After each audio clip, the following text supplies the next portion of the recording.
Xo'sh, bu yoqda ona quyonimiz. Hammasini mana shu 28 ta quyon bo'lsa, hammasini onasi mana shu. 30 tadan oshig'ida ish qilib. Hammasini erkaklar ko'p edi.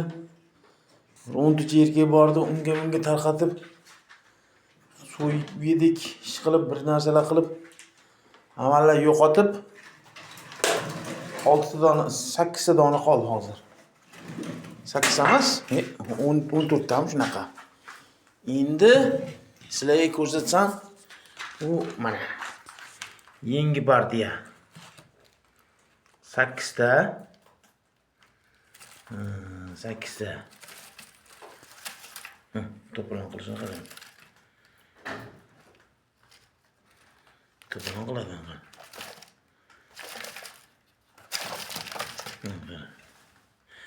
Mana buni ko'ryapsizlarmi? Jon kirib qoldi mana bunga ham. Mana shu Salabi och qolib ketib muzlab qolgani bor edi-yu. Skoriy chaqiruvdim. Skoriy olib ketuvdi. O'sha skoriydagilar reanimatsiyaga qo'yib, ana o'sha sakrab yuribdi. Yurishni boshladi. Mana polvonlar. Ertalabdan kechgacha uxlayveradi.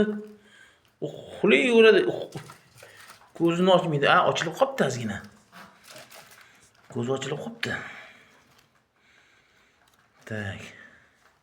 Ishqilib mashina odam qilishdi. Quyon qilishdi deganim. Quyon holiga keltirib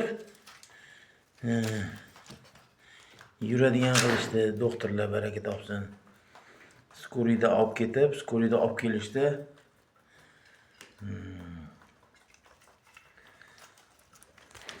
Mol doktor deymiz-ku. Mol doktor deymiz-ku. Mol doktor bor-ku o'zi aslida. Ammo odam doktorlardan ham kuchli.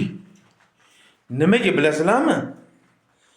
Bu odam doktorlari tayyor gapirgan gaplarni odamlar gapirgan gapiga qarab, kasaliga qarab aniqlab davolaydi.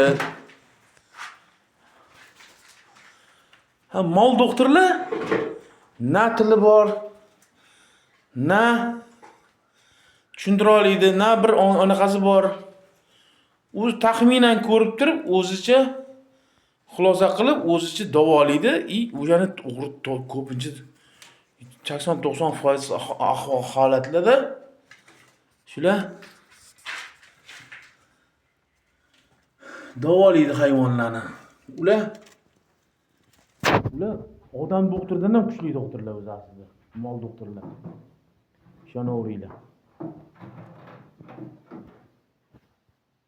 Mol doktor, veterinar deydi-yu, veterinar. Mol doktor desa kuni ishladi-yu. Endi o'z nomi shunaqa-yu. Aynan gaplar.